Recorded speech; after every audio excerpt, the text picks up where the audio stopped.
Welcome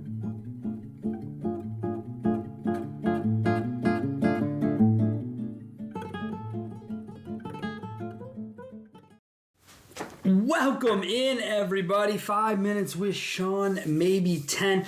Went on a bit of a guest run there for a second. I thought it appropriate. I don't know that my show has ever aired on 9/11, a historic day, not only in our lives as, U.S. citizens, but in my life specifically within the car business. And so I was in the car business when it all happened, right? I mean, in 01. It was pretty crazy. It was a lot to deal with. The day of, I was at the dealership, and I'd been brought into the dealership. My dad had woken me up when the first attack had happened, and so we had watched the second attack together, and it was this sort of weird, galvanizing moment between the two of us because we really didn't speak, just sort of sat there and stared. And then I remember telling him, yeah, I got to go to work. And he looked at me like, are you fucking nuts, kid? What do you mean who's going to work today? I'm like, Dad, it's the car. I've got to go to work. So I show up to the dealership, and obviously, everyone is fixated on something else, right? And so we're all doing different things. And the owner comes in, and he's like, look, we're going to run this skeleton. We don't even really need to run this. I don't know how long we're going to be here. I'm just trying to figure out some other things, logistics, etc. A couple of you hang out, a couple of you can go. I don't care how you get there. Just, you all don't have to be here. I was happy to stay. I was 18 years old, so whatever it was, right? 01, geez, it was 20? Yeah, I was 20. At 20 years old, and I was like, whatever, that's fine. Everyone's cool with that. So I stayed, hung out. I had a customer. I don't really want to get into it here on the show. It's just not the most appropriate thing. It's not really what my point is today. If you ever catch me at a conference or out in the wild and you want to hear the story of my 9/11 by all means ask me. But today, the reason I bring it up is because we always talk about never forget. And what I will never forget is the 2 weeks after 9/11. Because from a society standpoint, I don't know that we had ever been kinder, more open, smiling, waving people into traffic, any of it. Letting people into traffic, whatever it is, dude. I don't know that I'd ever seen it. And haven't, I don't think, since. I mean, people came out of COVID. I think most people were angry about all that shit. So I don't think there was as much, again, of that galvanizing force of being the U.S. But unfortunately, like much of what goes on in our great country, it is of a short time. And we have a short memory. And I'll never forget, because my dealership was on a super busy intersection in the Chicago suburbs. And so in order to leave my dealership, I had to make a left turn through 4 lanes, 2 regular lanes, 2 turn lanes. I mean, it was a bear to do. And most times, you just had to be an asshole and sit there and have people honk at you and wait till the next guy waited and be an asshole. But as I said, those 2 weeks after 9/11, every time I pulled out of work, man, people were the parting of the Red Sea. Every time. I mean, every time. But on week 3, when I went to pull out and sort of, after 2 weeks I was kind of expecting some similar deal, it stopped. It stopped. And that was it. And it back to give me the finger, honking the horn, all of it, right? And right then and there I had realized that we were already over it, but that we had been talking about never forgetting.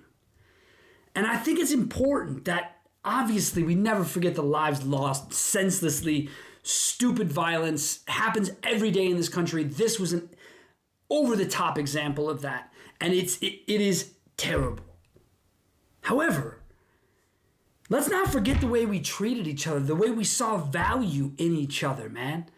Because now it seems like we're just so divided. And my show isn't for fucking politics, religion, none of that. So I'm talking about human beings right now. I'm not talking about any of that other bullshit. I'm talking about people to people. We were all about each other, man, for a solid 14 days. What does that prove to me? That proves to me we could do it more frequently than we do it now. And as an industry, I'd like to say this. 9/11 brought on a completely different world for the car business, right? Because showrooms were vacant, because things were happening, the idea of rebate plus aggressive finance, 0%, 6 years, right? That's what would happen. That's what they brought us to rescue us from the whole thing. The car business has always stepped up to rescue itself and work with itself to do more. Sometimes it takes government interaction, right? Don't forget Cash for Clunkers single-handedly saved the car business. Again, put your politics aside. Talk about what it did in the moment when your showrooms were vacant, things weren't going our way, and then boom, things were back to going our way. COVID, another example. What happens? We get beat down, we figure it out, we recalibrate, and we keep running. So for as much shit as people like to give our industry for being behind the times and not doing things, as quickly as others, I would say to that, fuck that. This industry is as resilient and as open to things as any other industry in this country. Okay? Period. And again, we come together more times than not as an industry. Take my man Sean Butler, for example. What's going on with him and how an entire industry is trying to lift him and his family up. They're not the only ones going through this, but these are the ones that we have right now as the public event of it all, and we're there for it, man. We're there as an industry. So as you go through today and any other time this week or any other time the rest of this year, but today specifically, do not forget about the senseless lives lost here in the U.S. It was tragic and will never, ever, ever, ever, ever be okay. It is the worst thing that could have ever happened to us. And remember that at the end of the day, we are just people. And that we are here to interact with each other. And although things might not align, all the politics and all these things don't agree all the time, at the end of the day, the one thing that all of us have in common is that we're human fucking beings. Thank you guys so much. And have yourselves a great rest of the week. Next week, I'm going to bring you some straight up fear of mine that I'm going to put out there and let you know what I'm feeling right now. All right? Thank you guys so much. Have a great rest of your week.